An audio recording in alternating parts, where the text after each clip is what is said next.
Allahumma salli wa sallim wa barik ala hadan nabil karim wa ala alihi wa sahbihi ajma'in. Qala Allah ta'ala fil Qur'anil Karim A'udzu billahi minasy syaithanir rajim. Bismillahirrahmanirrahim. Ya ayyuhal insan innaka kadihun ila rabbika kadham famulaqi. Faqala aidan innal muslimina wal muslimat wal mu'minina wal mu'minat wal qanitina wal qanitat was sadiqina was sadiqat والصابرين والصابرات والخاشعين والخاشعات والمتصدقين والمتصدقات والصائمين والصائمات والحافظين فروجهم والحافظات والذاكرين الله كثيرا والذاكرات أعد الله لهم مغفرة وأجرا عظيما. صدق الله العظيم. Bapak-bapak, ibu-ibu, jamaah salat subuh yang mudah-mudahan kita semua selalu dalam lindungan Allah, diberikan rahmat dan dimuliakan oleh Allah Subhanahu wa taala. Mari kita kembali memuji dan bersyukur kepada Allah. Pagi ini kita berada dalam keadaan sehat jasmani dan rohani. Allah berikan kita kekuatan iman dan kelapangan waktu sehingga kita sampai di masjid yang kita cintai ini. Doa, salawat dan salam mari pula sama-sama kita mohonkan kepada Allah. Semoga Allah berkenan menyampaikan buat Rasulullah sallallahu alaihi wasallam. Bapak dan Ibu, pagi ini kita mengutip firman Allah. Pertama surat Al-Insyiqaq, yang kedua surat Al-Ahzab. Apa yang hendak kita bicarakan dengan dua ayat ini, yakninya perjalanan menuju ampunan dan pahala yang besar. Meskipun Allah memberikan kebebasan kepada kita dalam memilih jalan hidup ini, namun senantiasa Allah membimbing kita agar kita berjalan menuju jalannya. Paham mungkin maksud saya bahwa kita sebenarnya diberikan kebebasan. Apakah kita mau memilih jalan Allah atau tidak. Tapi ayat-ayat Allah sangat banyak menuntun dan membimbing kita agar kita mau menuju jalannya. Jalannya itu akan berakhir dengan dua pemberian nikmat Allah kepada kita. Pertama, nikmat ampunan. Kemudian upah atau pahala yang besar. Terus kita juga diingatkan oleh Allah bahwa masing-masing kita ini sudah bersungguh-sungguh bekerja. Dan akhir dari semua yang kita lakukan ini, kita akan bertemu dengannya. Bagaimana ayat yang tadi saya bacakan. Wahai manusia, dalam surat Al-Insyiqaq tadi, kamu telah bersungguh-sungguh bekerja dalam menuju Tuhanmu, maka pasti kamu akan menemuinya. Kadang-kadang sebagian kita tidak menyadari bahwa sesungguhnya perjalanan ini adalah perjalanan menuju Allah. Ya. Dan ada terbuka dua peluang. Apakah nanti ketika kita bertemu dengannya, Allah memberikan keridaannya kepada kita, atau malah sebaliknya. Untuk itu di dalam surat Al-Ahzab ayat 35 ini ada tuntunan dan bimbingan kepada kita supaya, kalau bahasa kerennya, ending daripada kehidupan ini kita dapatkan yang dua macam tadi. Akhir dari kehidupan kita kelak, di waktu malaikat maut datang kepada kita, dua hal sudah kita peroleh. Apa yang kita peroleh? Pertama, dosa kita diampuni. Yang kedua, Allah imbalkan, Allah imbali, Allah ganjar apa yang kita buat ini dengan pahala yang besar. Bagaimana caranya? Ayat surat Al-Ahzab ini secara sistematis, secara berurutan, apa yang harus kita lakukan supaya yang dua macam tadi kita dapatkan sebelum malaikat maut yang pasti datang kepada kita, kita telah memperoleh yang dua macam itu. Bapak dan Ibu, pertama Allah menginginkan kita menjadi seorang muslim terlebih dahulu. Jadi memang tidak ada pilihan bagi orang-orang yang ingin menyelamatkan dirinya, orang-orang yang ingin mendapat ampunan, orang-orang yang ingin dapat pahala yang besar. Jalan satu-satunya adalah menjadi seorang muslim. Makanya dalam ayat lain yang juga sering kita bacakan, bahwa ketika ada orang mencari ad-din, agama selain Islam, maka yang dia cari itu tidak diterima. Wa may yabtaghi ghairal Islam madinan falay yuqbalu minhu.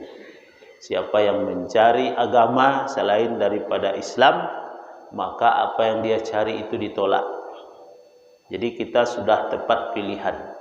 Walaupun kita sesungguhnya yang banyak ini, kita bukan memilih, tapi kita sudah sejak kecil disuguhkan pilihan itu. Baru saja awak lahir, awaklah langsung menjadi seorang muslim. Ada untungnya Bapak Ibu, tapi di sisi lain ada juga kadang-kadang kalau yang muslim dari kecil ini kualitasnya kurang. Karena wari lah bajawek je. Berbeda dengan orang-orang yang dalam pencariannya, dia mencari Islam, dia perbandingkan dengan agama-agama yang sebelumnya dianut. Bahkan ada orang yang sampai mencoba 7 agama. Lah 7 agamanya cuba-cuba, akhirnya dia memilih Islam. Ya. Jadi Bapak Ibu, dia lebih berkualitas daripada kita dalam banyak hal. Namun keadaan ini tidak kita sesali, tapi tetap kita syukuri. Lahir awaklah menjadi seorang Islam, seorang Muslim, tinggal lagi meningkatkan kualitas kita. Tentu dengan usaha orang tua kita dulu. Kok lalai orang gaiwak dulu, mungkin tak bara banyak masuk agama, pemahaman agama kawan. Tengok ada orang lah saumu muawak ko lah lebih 50 lah 60. Indak jo madu ati ke agama. Karena orang ke lalai dulu. Awak kini kalau lalai punya anak bentuk itulah besok. Ya. Bahkan lebih parah besok lain dibandingkan jo kini. Ya. Kalau kini ndak bara orang Bapak, tapi ambo ada jamaah yang ambo bimbing pergi umrah, mohon maaf kita tidak menggunjingkan dan tidak menyebut nama orang. Dari sekian puluh orang, ada beberapa orang yang tidak pandai membaca Quran. Tapi Yasin apa adanya? Ya, surah Yasin apa adanya? Dek pandai mandang aja. de rajin mendangah. Itulah kecil orang tua. Rajin mendangah aku bertambah ilmu. Nyo nak pandai baca Quran jujur nyo ngecian. Nak pandai baca Quran. Ada dua nan pai jambo siang malam tu nak pandai baca Quran. Dan cik lah meninggal dan cik masih duit. Tapi kesungguhannya ada. Nyo rajin menangan walaupun tak pandai banyak je nan apa nyo. Karena sungguh. Bapak dan Ibu, apa yang harus kita lakukan? Pertama tadi menjadi seorang muslim. Muslim yang seperti apa yang dikehendaki oleh Allah? Satu, muslim yang beriman. Makanya saya ulang-ulang, tidak sama muslim dengan mukmin. Siapa yang mengatakan? Allah sendiri yang mengatakan. Kalaulah jadi Islam, apakah mesti orang beriman? Belum tentu. Itu mengko banyaklah orang Islam kini kerajo meje-eje agama seorang, menghina saudaranya sendiri. Kenapa? Dia Muslim tapi tidak beriman. Ada orang Arab Badui datang kepada Nabi. Diceritakan dalam surat Al-Hujurat ayat 14. Sampai di hadapan Nabi, orang-orang Arab Badui ini, dia mengatakan dia mengaku beriman. Dipimpin oleh pimpinan kelompoknya, di hadapan Nabi dia katakan amanah, amanah. Saya tidak tahu apakah posisinya waktu itu terjepit sehingga dia mengaku beriman, tidak tahu juga. Apakah ini cuma strategi saja untuk mengelabui orang Islam, tidak tahu juga. Tapi yang jelas orang-orang Arab Badui ini datang kepada Nabi, di hadapan Nabi dikatakan qalatil a'rabu amanna. Telah berkata orang-orang Arab Badui di hadapan Nabi, amanna, amanna. Kami telah beriman, kami telah beriman. Ternyata yang dia ucapkan tak sama dengan apa yang ada dalam hatinya. Langsung ketika itu turun ayat yang membatalkan iman orang-orang Arab Badui ini. Kul, tolong kecen genyo Muhammad. Lam tu'minu walakin qulu aslamna. Inyo ndak boleh do mengaku beriman, tapi boleh mengaku Islam. Di situ bedanya antara mukmin dengan muslim. Ya. Kalau ada orang Islam karajonyo mencacik saudaranya, menghina saudaranya, ndak ada ukhuwah dalam hatinya, dikeragui imannya. Ya. Menuduh-nuduh, memvonis, ragu kita apakah dia benar-benar beriman atau dia munafik. Karena tidak ada seperti itu diamalkan oleh Nabi dan sahabat. Ketika ada orang yang salah, Nabi akan membimbingnya. Bukan menghujatnya, bukan menghinanya, bukan menghakiminya. Kemudian muslim yang apa lagi setelah dia beriman? Qanitin, yang taat. Ya. Yole taatnya. Apakah ketaatannya itu dibuat-buat atau memang dia sebenarnya memang orang yang taat? Ini semuanya syarat Bapak Ibu. Muslim yang seperti apa? Muslim yang beriman. Yang seperti apa lagi? Yang taat. Bagi orang-orang yang taat, Allah berjanji, lilladzina istajabu lirabbihimul husna. Adapun yang tunduk kepada kami, ketundukannya kami balas dengan yang lebih baik.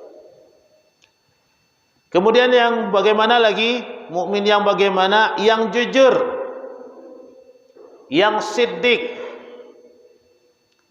Dalam menjalani kehidupannya dia jujur. Jujur kepada Allah, jujur kepada dirinya sendiri, jujur kepada orang lain. Apakah kita memiliki ini? Kita saja yang memeriksa diri kita. Yole jujurnya ndak, yole jujur awak atau tidak. Tapi Allah mensyaratkan itu jujur, supaya nanti sampai kita kepada satu titik apa yang disebut dengan a'addallahu lahum maghfiratan wa ajran azimah. Ini pembimbingan Bapak Ibu, dibimbing kita jadilah manusia yang jujur.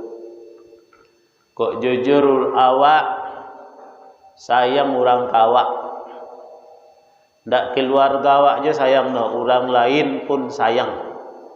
Dan Nabi ketika masih kecil sudah terkenal kejujurannya. Jadi bausaullah lawak untuk itu. Jangan berdusta, jangan menipu, jadilah kita orang yang jujur, supaya beko akhir hidup ini kita dinyatakan orang yang telah memilih jalan Allah. Apalagi Bapak Ibu, sabar. Ya. Muslim mukmin yang sabar. Kita sudah sering juga mengulang-ulang, setidaknya ada 3 bentuk kesabaran yang kita miliki. Ndak ciek doh 3. Pertama, sabar dalam ketaatan. Bahwa apapun bentuk ketaatan itu membutuhkan kesabaran. Kalau ndak sabar awak, taat awak tapi ndak dapat pahala. Lain magi tapi mau upek ndak sabar. Lain pai ke masjid tapi ndak sabar, ndak je dapat. Makanya sabar itu penting. Kapan? Ketika kita taat kepada Allah. Yang kedua, sabar terhadap maksiat. Bahwa godaan, ya, bujukan baik dari syaitan maupun dari setan yang berwujud itu akan senantiasa ada. Bagaimana kita membuat hati kita sabar? Kalau sabar menghadapi setan yang tidak berwujud itu, dia sendiri sudah disebutkan oleh pucuk pimpinannya iblis ketika dia berdialog dengan Allah. Dia sebutkan 3 programnya untuk menghancurkan kita manusia ini. Tsumma la'atiyannahum min baini aydihim wa min khalfihim wa an aymanihim wa an sama'ilihim wa la tajidu aktsarahum syakirin. Ambo datangi manusia itu ya Allah, kata iblis, dari depan, dari belakang, dari kanan, dari kiri. Awak berada dalam posisi sabar. Ko program iblis datangnya dari muka. Manga iblis datang dari muka, nyomasuan perasaan mencintai dunia ini secara berlebih-lebihan kawak. Sehingga yo banalah ke hati wak ke dunia. Lupa dakwah akhirat. Itu berhasil programnya tu. Datangnya dari belakang menganyo nyolupa nawak jodoso-doso awak. Nyomasuan ke dalam hati awak tu perasaan ndak do berdoso. Ndak do berdoso. Jadi ustaz mah doso lalu kena do kecek iblis, kecek setan. Ya. Manga jago-jago tengah malam salat tahajud sama doso ndak do. Begitulah. Awak menyabarkan hati awak ndak narimo itu ada. Awak tetap berusaha minta ampun, ya, karena marah awak masukan ke dalam hati awak perasaan bahwa awak banyak dosa. Jadi berlawanan karajo awak taruh jo karajo setan, awak masukan perasaan banyak dosa, nyo masukan ke awak perasaan ndak do berdosa. Amana menang. Kalau awak menang, perasaan banyak dosa berhasil awak masukan, awak akan bertobat. Awak akan minta ampun kepada Allah senantiasa. Tapi kalau berhasilnya, tidak ada minta ampun, tak takana minta ampun. Karena lah merasa nyamannya je keadaan. Datang lo nyo dari kanan, iblis itu, setan itu mengganggu, menggagalkan setiap amalan-amalan anak Adam. Lah ingin beramal wak nyo gagalkan. Sekecil apapun amalan kita, apalagi kalau besar. Oh, tu bahasanya menggagalkan dengan berbagai macam cara.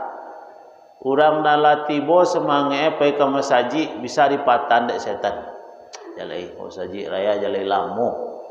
Panjang na zikirnya pokok macam-macam lah. Nangka membuat awak malai ke masjid. Tambah lo beko ado ceramah subuh. Begitulah. Nyo gagalkan. Orang nan ingin bersedekah nyo gagalkan, ingin berzakat nyo gagalkan, orang nan hendak pergi haji nyo gagalkan. Ada yang berhasil, ada yang tidak. Ambo pernah mencari setan ko berhasil menggagalkan jamaah haji. Tiba di Jeddah aja minta pulangnya. Itu disiarkan di televisi. Ada orang dari Jawa Barat tiba di Jeddah minta pulangnya. Inyo ndak kan menuntut analah nyobayan salamoko ndak kanyo minta.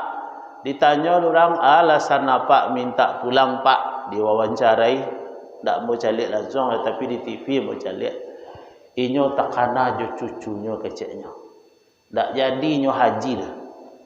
Sampai Jeddah tu minta pulangnya balik, lun sempat mencalik Makkah, lun sempat mencalik Madinah, minta pulang. Begitu hebatnya setan. Ya, menggagalkan kebaikan-kebaikan yang dikerjakan oleh manusia. Ya. Datang lo nyo dari kiri. Ya.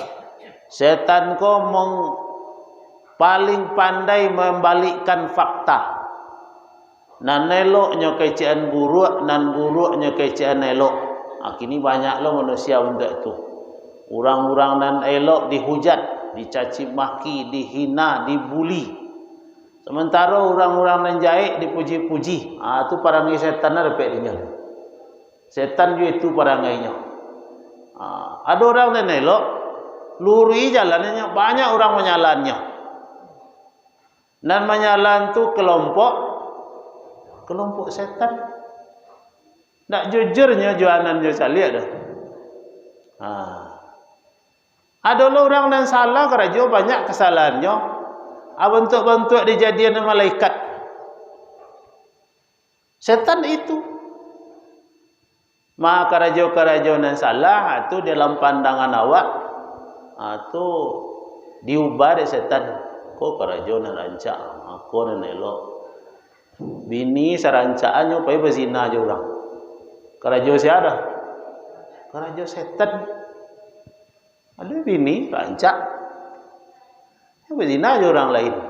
Ada yang berzina aja pembantunya. Hebat setan. Sehingga mo pernah lo membaca buku, tabali buku cuma hilang. Syukur lo hilang buku tu. Ambo bali ketika orang MTQ di Betipuh, MTQ Kabupaten di Betipuh, orang ada bazar buku. Ya, judul bukunya paling kurang buku tu dikarang dek orang nan namanya ingin membalikkan fakta. Buku tu agak lawak judulnya, tapi itu namanya ambo tertarik. Ya, judulnya Indahnya Berselingkuh. Itu kan ya orang kalau ndak ke setan sebenarnya paling kurang ada jiwa-jiwa setannya. Jadi bapak ibu-ibu tu kerja setan abaa sampai awak jan terpengaruh. Menjadi orang nan sabar berhadapan dengan maksiat. Yang ketiga bentuk sabar itu kata Ibnu Taimiyah, sabar dalam menghadapi musibah. Aku dan paling banyak disampaikan kok kalau pewak takziah kajiannya kajian kok sabar menghadapi musibah. So ketika musibah tiba tu ndak ada pilihan awak cieknya bersabar. Tapi nan boleh kadang-kadang lupa awak membahasnya. Alai jalannya Bapak Ibu langkahnya wal khashi'ina wal khashi'at. Menjadi orang yang khusyuk. Makna secara khusus, khusyuk ini ditempelkan pada ibadah solat. Kapan seorang mukmin itu beruntung? Alladzina hum fi solatihim khashi'un. Orang-orang yang dalam solatnya khusyuk.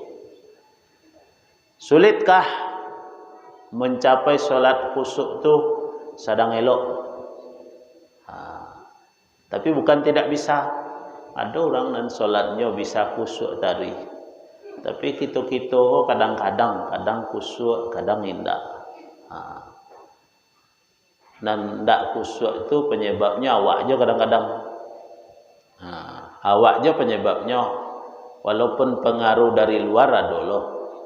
Pengaruh dari luar itu karena hebatnya musuh awak. Setan itu hebat. Hebat dia. Nyo bisa nyo mambisian sesuatu indak katalingo nyo bisian tapi awak tak pengaruh adeknya. Kalau manusia kok kalau babisiak kan katalingo. Aduh cerita je. Itu kan katalingo dah.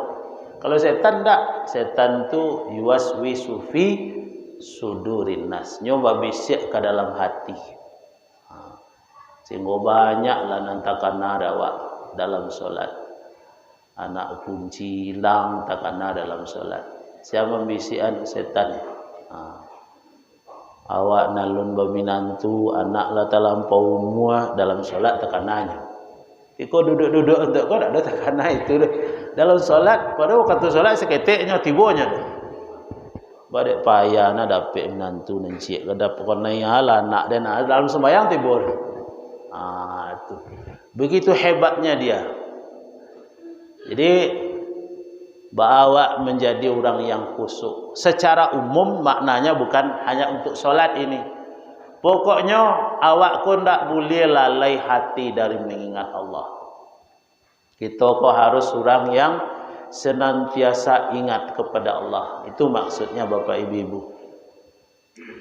Kemudian wal mutasaddiqina wal mutasaddiqat. Orang-orang yang bersedekah laki-laki ataupun perempuan. Ada dua amalan yang ada dua penyesalan yang terjadi di diri orang yang enggan bersedekah. Pertama, penyesalannya diceritakan dalam Al-Quran ketika dia menghadapi sakaratul maut. Ya, kok layar dojo kesempatan dak bo sudako Tuhan. Nyolah sakaratul maut tu ambo kan bersedekah. Kemudian nanti dia menyesal di hari kemudian. Jadi kedua-duanya diceritakan oleh Allah betapa orang yang enggan bersedekah itu menyesal ketika menghadapi sakaratul maut. Nanti ketika dia mengalami hisab, dia akan bersedekah. Iko pun karajo setan kok. Dibuatnya kita bakhil oleh setan. Dibuatnya kita pilih. Tak tanggungkan padek peretongnya dah. Ya. Pengalaman nambo lama tinggal di masjid menjalanan ketidiang ko setiap hari Jumat. Berbagai macam profil manusia bersuara ketika menjalankan ketidiang tu. Ada yang memang pemurah, nyokaru saku-sakunya, daknya pilih-pilih langsung masuk ke ketidiang. Ada orang yang pamerkan piti banyak akawak. Salam wak menunggu piti setabakwa piti dalam sesakunya belipek. Anyo etong dari nenggadang sampai ke nengketek. Anyo ambian beko dan paling ketek buruk lah dah. Iya. piti 100 merah ketika tu. Ada piti 500 gambar baru ada. Ada nara sumbiang ujungnya itu lagi ada kawan nanti salamwa. Bakhil pilih ya wailul likulli humazatil lumaza alladzi jama'a malau wa'addada. Nyo karajonyo mangumpul-ngumpul harato metong-metongnya.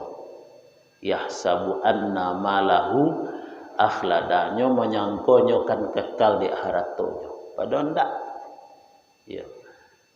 Terkumpul sebanyak untuk malikan kapan je bisa sedekah orang je. Awak lah disuruh dek setan jadi orang kikir, jadi orang pilih. Padahal kalau nyopa murah mungkin rezeki lebih banyak lagi. Kemudian puasa Bapak Ibu, shaimin, shaimat, laki-laki dan perempuan puasa. Tidak hanya puasa wajib tapi juga puasa sunat. Nyokarajuan.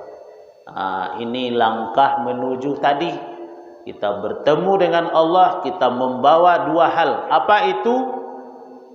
Ya, maghfiratan wa ajran azima. Kemudian orang-orang yang menjaga kehormatannya, wal hafizina furujahum wal hafizat. Ini ada juga hubungannya dengan hadis tentang 6 jaminan masuk surga yang kita sampaikan pada pertemuan hari Sabtu yang lampau. Wahfazu furujakum. Peliharalah faraj atau kehormatanmu. Di siko ya bentuk katanya, asal katanya sama tapi bentuknya berbeda. Ya, di sini memelihara wal hafizina furujakum. Kalau yang hari Sabtu yang lalu itu perintah. Ya, ada amar wahfazu, peliharalah. Kalau kau wal hafizu, memelihara.